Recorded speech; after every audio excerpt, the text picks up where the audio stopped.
Hi பா எல்லாம் எப்படி இருக்கீங்க? இன்னைக்கு நம்ம செரின் வீட்டு சாப்பாடுல ஒரு நான்வெஜ் லஞ்ச் மெனு தான் பண்ண போகிறோம்.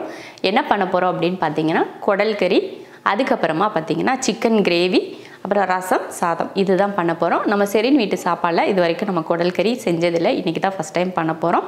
ரொம்ப ஈஸியான முறையில் ரொம்ப ருசியாக இருக்கக்கூடிய ஒரு கிரேவி மாதிரி ஒரு குடல் கறி பண்ண போகிறோம். அதுதான் ஃபஸ்ட்டு நம்ம குடலை வந்து க்ளீன் பண்ணணும். நம்ம கறிக்கடைகள் எல்லாம் போனோன்னா குடல் வந்து இப்போ எல்லாம் பார்த்திங்கன்னா வெட்டியே எடுத்து வச்சுருக்காங்க. நம்ம முதல்ல எல்லாம் பார்த்திங்கன்னா குடல் வந்து முழுசாக வாங்கிட்டு வந்து வீட்டில் தான் க்ளீன் பண்ணுவோம். இப்போ அப்படிலாம் இல்லை, கடைகள்லேயே சின்ன சின்னதாக வெட்டி எடுத்து வச்சுருக்காங்க. அவங்க ஓரளவுக்கு க்ளீன் பண்ணியிருப்பாங்க. நம்ம வீட்டில் வந்து கொஞ்சம் ஓரளவுக்கு அந்த ஸ்மெல்லாம் போகிறதுக்காக கொஞ்சம் சுடுதண்ணி அது இதெல்லாம் ஊற்றி நல்லா சுத்தமாக க்ளீன் பண்ணி எடுக்கணும். அதே தான் பண்ணி முடிச்சுட்டு அதுக்கப்புறமா தான் நம்ம வந்து குடல் வந்து ரெடி பண்ணணும். இப்போ நம்ம க்ளீன் பண்ணிடலாம். பார்த்திங்கன்னா 1/2 கிலோ குடலை முதல்லையே நான் முன்னாடியே சொன்ன மாதிரி நல்லா இந்த மாதிரி க்ளீன் பண்ணிட்டேன். க்ளீன் பண்ணதுக்கப்புறமா தான் சுடு தண்ணியில் போடணும். இது வந்து கொஞ்சம் ஸ்மெல் அதிகமாக இருக்கும், அதனால் சுடு தண்ணியிலலாம் போட்டு கழுவணும், அப்போ தான் நமக்கு நல்லாயிருக்கும். இப்போ சுடு தண்ணி நல்லா சூடு பண்ணியிருக்கேன், கை தொட முடியாத அளவுக்கு சூடு. நல்லா சுடு தண்ணியில் கொஞ்சம் நேரத்துக்கு ஒரு 10 நிமிஷம் கிட்ட இருக்கட்டும். சுடு தண்ணியில் ஒரு 10 நிமிஷம் கிட்ட நல்லா ஊறட்டும், அதுக்கப்புறம் எடுத்து பார்த்துக்கலாம். பார்த்திங்கன்னா இந்த மாதிரி குடலை ஒரு 10 நிமிஷம் கிட்ட நல்லா ஊற வச்சோம்னா அதில் இருக்க அந்த கவுச்சி வாடையெல்லாம் ஓரளவுக்கு போக ஆரம்பிச்சிடும். இது போல் இன்னி இதோட கழுவுனது மட்டும் இல்லை, இன்னியுமே நம்ம நல்லா கழுவணும். எந்த அளவுக்கு கழுவுறீங்களோ அதை பொறுத்து தான் குடலோட அந்த கவுச்சி வாடை வந்து நம்ம கிரேவியோ குழம்போ பண்ணோம்னா இருக்காது. அதனால் நல்லா சுத்தமாக கழுவி எடுத்துக்கணும். சுடுதண்ணிலே இன்னி 2-3 தடவை இது போல் கழுவிக்கலாம். பார்த்திங்கன்னா இப்போ குடல் வந்து கழுவி முடிச்சாச்சு. நல்லா கழுவிடுங்க, ஏன்னா அதில் வந்து ஒரு கவுச்சி வாடை மாதிரி இருக்கும். அதனால குடலை எந்த அளவுக்கு நம்ம க்ளீனாக கழுவ முடியுமோ அந்த அளவுக்கு நல்லா நிறைய டைம் நல்லா கழுவி எடுத்துக்கோங்க. கடைசியாக சுடு தண்ணியில் நம்ம போட்டு நல்லா கொதிக்கிற அளவுக்கு நல்லா தண்ணியை சூடு பண்ணிவிட்டு அந்த தண்ணியில் போட்டு கொஞ்சம் நேரம் ஊற வச்சு கழுவுனீங்கனாலும் உங்களுக்கு இந்த குடல் வந்து நல்லா க்ளீன் ஆயிரும். அந்த மாதிரி கழுவிக்கோங்க. அதை மட்டும் சுடு தண்ணியில் கழுவுறதுக்கு மட்டும் மறக்காமல் கழுவிடுங்க. அதுபோல் சுடு தண்ணியில் போட்டு கழுவுறதுமே ஒரு 2-3 தடவை அந்த மாதிரி சுடு தண்ணியில் போட்டு நீங்கள் கழுவுனீங்கன்னா ரொம்ப க்ளீனாக கழுவிடும். அவ்வளோதான், குடல் வந்து நீட்டாக கழுவியாச்சு. இப்போ நம்ம முதல்ல வேக வச்சுருவோம். குடல் 1/2 கிலோ, மஞ்சத்தூள், மிளகாத்தூள் 1 ஸ்பூன், மல்லித்தூள் 2 ஸ்பூன் சேர்த்துக்கலாம், இஞ்சி பூண்டு பேஸ்ட் 1/4 ஸ்பூன், தேவையான உப்பு. இப்போ தண்ணி ஊற்றி இதை கலந்துடலாம்.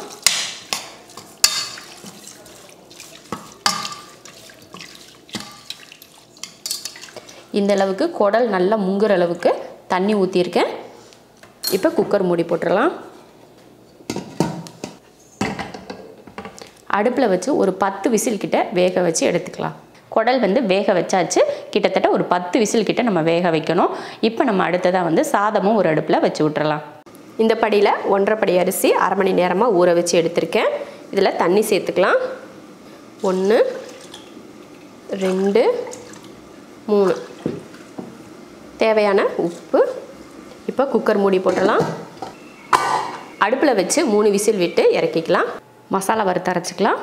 1 ஸ்பூன் அளவுக்கு மிளகு, 1/4 ஸ்பூன் சீரகம், 1/4 ஸ்பூன் சோம்பு, 1 துண்டு பட்டை, 1 ஏலக்காய், 1 கிராம்பு. இதை வறுத்துடலாம்.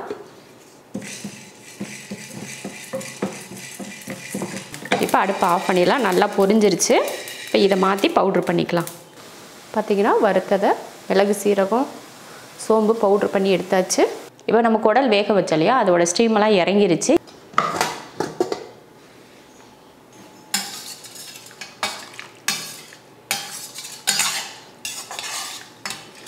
ஒரு 10 விசில் விட்டு ஆஃப் பண்ணியாச்சு. இப்போ இதை தாளித்து விட்டுறலாம்.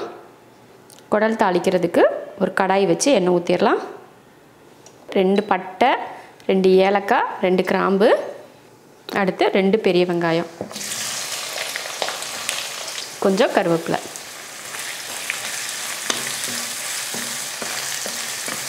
வெங்காயம் பார்த்திங்கன்னா நல்லா பொன்னிறமாக வதங்கிருச்சு. இதில் ஒரு 1/4 ஸ்பூன் அளவுக்கு இஞ்சி பூண்டு பேஸ்ட்,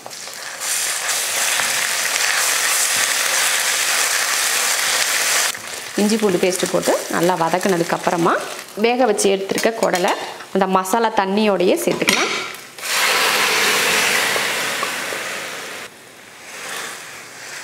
நல்லா கொதிச்சு வேகட்டும். இந்த தண்ணியெல்லாம் வத்துற வரைக்கும் வேகட்டும். உப்பெல்லாம் நம்ம முன்னாடியே போட்டிருக்கோம் இல்லையா, அதனால் உப்பு போட தேவையில்லை. கொதிச்சு வேகட்டும். பார்த்திங்கன்னா நல்லா தண்ணி வந்து வத்திருச்சு. இந்த டைமில் நம்ம பவுடர் பண்ணி வச்சுருக்கோம் இல்லையா, அதையும் சேர்த்துடலாம். சேர்த்துட்டு கலந்து விட்டுறலாம்.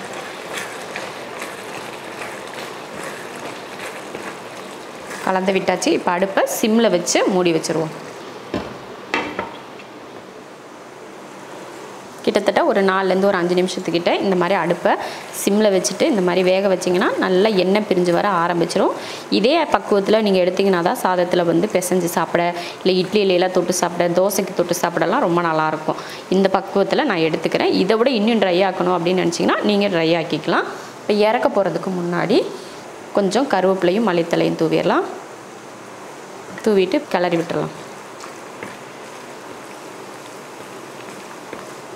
அவ்வளோதான், அருமையான குடல் ரெடி ஆயிடுச்சு. அருமையான ஒரு குடல் கறி ரெடி ஆயிடுச்சு. அடுத்ததாக நம்ம பண்ண போகிறது பார்த்திங்கன்னா சிக்கன் கறி பண்ணிடலாம். 1 கிலோ சிக்கன் க்ளீன் பண்ணி எடுத்திருக்கேன். இதை குக்கரில் போட்டுக்கலாம்.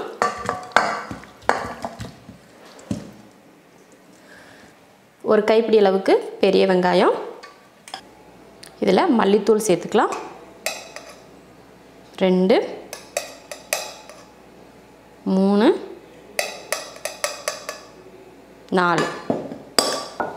4 ஸ்பூன் மல்லித்தூள், மிளகாத்தூள் 1 2 ஸ்பூன் மிளகாத்தூள், கொஞ்சம் மல்லித்தலை, கொஞ்சம் கருவேப்பிலை, 2 தக்காளி நல்லா பொடியாக வெட்டியிருக்கேன், அதையும் சேர்த்துக்கலாம். இஞ்சி பூண்டு பேஸ்ட் 1 2 3, இதில் 3 ஸ்பூன் இஞ்சி பூண்டு பேஸ்ட், மஞ்சள் தூள், தேவையான உப்பு, எண்ணெய் 3 ஸ்பூன் அளவுக்கு எண்ணெய். இப்போ இதை கலந்துடலாம். மசாலா வந்து நல்லா தடவியாச்சு. இதில் தண்ணி ஊற்றிடலாம். போதும், இந்த அளவுக்கு தண்ணி ஊற்றிக்கிட்டால் போதும், ரொம்ப தண்ணி வேண்டாம். அந்த கறி வந்து ஒரு 3/4 அளவுக்கு முங்கி இருக்கணும், அந்த அளவுக்கு ஊற்றிக்கிட்டால் போதும். ஏன்னா நம்ம வெந்து வர்றப்போ நல்ல தண்ணி வந்து நிறைய இருக்கிற மாதிரி ஆயிடும். அதனால் கம்மியாக தண்ணி ஊற்றினா போதும். பாருங்கள், இந்த அளவுக்கு தான் தண்ணி இருக்கணும். ரொம்ப தண்ணி சேர்த்துட்டோம்னா ரொம்ப தண்ணி மேலே வரைக்கும் தண்ணி வந்துடும் வெந்து வர்றப்போ. அதனால் இந்த அளவுக்கு போதும். இப்போ மூடி வச்சிடலாம். 2 விசில் விட்டு ஆஃப் பண்ணிக்கலாம். சிக்கனை வந்து 2 விசில் விட்டு எடுத்தாச்சு. பாருங்கள், தண்ணி பார்த்திங்களா, நம்ம முதல்ல கொஞ்சமாக தான் ஊற்றிருந்தோம். ஆனால் வெந்து வரப்போ பார்த்திங்கன்னா நிறைய தண்ணி வந்துடுச்சு பார்த்திங்களா. அதுக்காக தான் தண்ணி கம்மியாக ஊற்ற சொன்னேன். இப்போ நம்ம சிக்கனை தாளித்து விட்டுறலாம். ஸ்டவ் ஆன் பண்ணி கடாய் வச்சுருக்கேன். இப்போ எண்ணெய் ஊற்றிக்கலாம். எண்ணெய் ஊற்றி எண்ணெய் காஞ்சிடுச்சு. அதில் கருவேப்பிலை, கொஞ்சம் நிறையவே கருவேப்பிலை சேர்த்துக்கலாம். அடுத்து 2 பெரிய வெங்காயம்,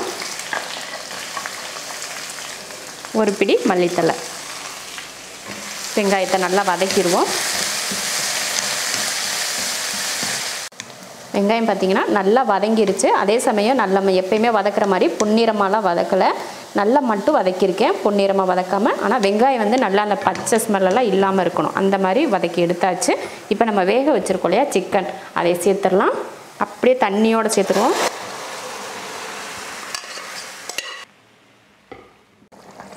சிக்கனை ஊற்றினதுக்கப்புறம் 1/2 ஸ்பூன் அளவுக்கு கரம் மசாலா தூள் சேர்த்துக்கலாம். ஒரு 1/2 ஸ்பூன் சேர்த்துக்கோங்க போதும். சேர்த்துட்டு இப்போ இதை கலந்து விட்டுறலாம்.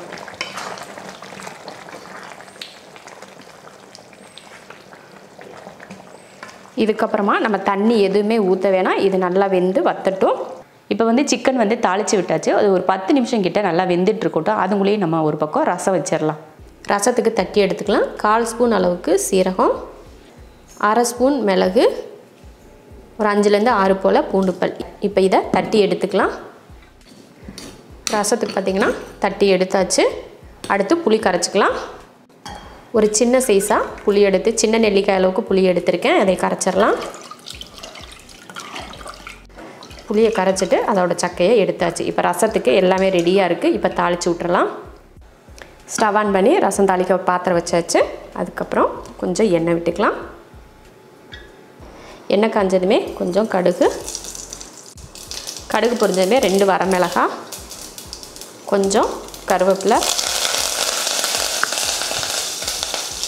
கொஞ்சம் பெருங்காயத்தூள்.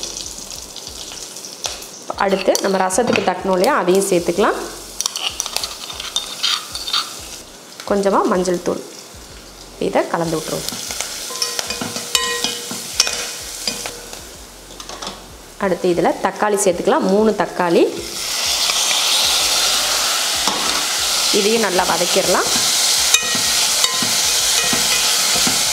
தக்காளியும் பார்த்திங்கன்னா நல்லா வதங்கிடுச்சு. ரசம் வந்து நிறைய வெரைட்டியில் பண்ணலாம். ஒன்று இது புளி கூட கரைச்சி நம்ம ரசம் பண்ணலாம், இல்லை இந்த மாதிரி வதக்கி கூட ரசம் பண்ணலாம், இல்லை தண்ணியில் வேக வச்சு தக்காளியை வந்து தண்ணியில் வேக வச்சு கரைச்சி கூட நம்ம ரசம் பண்ணலாம். அது நம்ம விருப்பம். ஒவ்வொரு ரசமும் ஒவ்வொரு விதமான டேஸ்ட்டில் இருக்கும். இப்போ நல்லா வதங்கிடுச்சு பாருங்கள். இப்போ இதில் நம்ம புளி கரைச்சோலையும் அந்த தண்ணியை சேர்த்துடலாம்.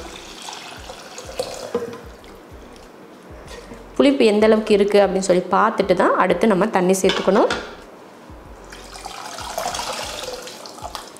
ரசத்துக்கு தேவையான தண்ணியும் சேர்த்தாச்சு. தேவையான உப்பு. அடுத்து மல்லித்தழை தூவிக்கலாம். ரசத்துக்கு எல்லாமே கலந்தாச்சு. ரசத்துக்கு புளி சேர்க்கறது மட்டும் புளிப்பு நம்ம தண்ணி ஊற்றுறப்போ புளிப்பு எந்த அளவு இருக்குது அப்படின்னு பார்த்துட்டு தண்ணி சேர்த்துக்கோங்க. ரசம் அதிகம் வேணும் அப்படின்னு நினச்சிட்டு நீங்கள் தண்ணியாக அதிகமாக சேர்த்துடக்கூடாது. நம்ம புளிப்பு எந்த அளவுன்னு பார்த்துட்டு அதில் தண்ணி சேர்க்கணும். என்னதான் இருந்தாலும் ரசத்தில் கொஞ்சம் புளிப்பு இருந்தால் தான் நல்லாயிருக்கும். இப்போ இது வந்து நல்லா பொங்கி வரட்டும். அதுக்கப்புறமா இறக்கிக்கலாம். ரசம் வந்து லைட்டாக பொங்கி வந்து லைட்டாக ஒரு கொதி வர ஆரம்பிச்சிருச்சு. பார்த்திங்கன்னா அருமையான ஒரு மணமான ஒரு ரசம் ரெடியாக இருக்குது. தக்காளி ரசம் சூப்பரான ஒரு ரசம் செஞ்சு முடிச்சாச்சு. கரெக்டான டைமில் ரசமும் செஞ்சு முடிக்க நம்ம சிக்கன் கறியும் ரெடி ஆகிறதுக்கு கரெக்டாக இருக்குது. இப்போ நம்ம சிக்கன் ரெடி ஆயிடுச்சான்னு பார்த்துட்டு இறக்கிக்கலாம். சிக்கன் வேக வச்சு ஒரு 10 நிமிஷம் கிட்ட ஆயிடுச்சு. பாருங்கள் நல்லா கிரேவி பக்குவத்துக்கு வெந்து வந்துருச்சு. எண்ணெயுமே நல்லா தெளிஞ்சு வர ஆரம்பிச்சிருச்சு பாருங்கள். இந்த சிக்கனை இதோட நான் வந்து ஆஃப் பண்ணிக்கிறேன். சிக்கன் கிரேவியும் ரெடி ஆயிடுச்சு. குடல் கிரேவி, சிக்கன் கிரேவி, ரசம், சாதம், அருமையான ஒரு நான்வெஜ் லஞ்ச் மெனு செஞ்சு முடிச்சிட்டோம். இதே மெத்தடில் நீங்களும் குடல் கறி செஞ்சு பாருங்கள். ஏன்னா குடல் வந்து எல்லாருக்குமே விரும்பி சாப்பிடக்கூடியது. மட்டன் சாப்பிட்றவங்களா இருந்தால் கண்டிப்பாக குடல் வந்து ரொம்ப விரும்பி சாப்பிடுவாங்க. இந்த மாதிரி செஞ்சு பாருங்கள். வீட்டில் எல்லாருமே விரும்பி சாப்பிடுவாங்க. நிறைய பேர் ஹோட்டலுக்கெல்லாம் போனால், நான்வெஜ் ஹோட்டலுக்கெல்லாம் போனால் குடல் வந்து விரும்பி சாப்பிடுவாங்க.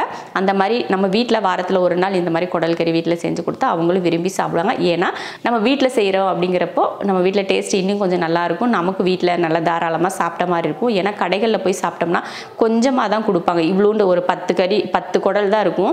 அதுவே 200 300ன்னு சொல்லுவாங்க. ஆனால் நம்ம வீட்டில் ஒரு வாங்கிட்டு வந்தோம்னா நம்ம வீட்டில் இருக்க அத்தனை பேருமே ரொம்ப தாராளமாக சாப்பிடக்கூடிய அளவில் இருக்கும். அதனால் ஈஸியாக நம்ம வீட்டிலேயே குடல் கறி நீங்கள் செய்யுங்க. கண்டிப்பாக ரொம்ப நல்லாயிருக்கும். இந்த ஞாயிற்றுக்கிழமை மறக்காமல் நீங்கள் குடல் வாங்கிட்டு இதே மெத்தடில் குடல் செஞ்சு பாருங்கள். ரொம்ப நல்லாயிருக்கும். இதே மெத்தடில் எல்லாமே சிக்கன் கறி, குடல் கறி, ரசம், சாதம் இந்த மாதிரி ஒரு மெனுவாக நீங்களும் செஞ்சு பார்த்துட்டு எப்படி இருக்குன்னு சொல்லிட்டு கமெண்ட்டில் சொல்லுங்கள். பிடிச்சிருந்தா லைக் பண்ணிவிட்டு ஷேர் பண்ணிவிட்டு நம்ம ஷெரின் வீட்டு சாப்பாடு சேனலை சப்ஸ்கிரைப் பண்ணி பக்கத்தில் இருக்க பெல் ஐக்கானை கிளிக் பண்ணி வச்சுக்கோங்க. இப்போ சாப்பிட போகலாம்.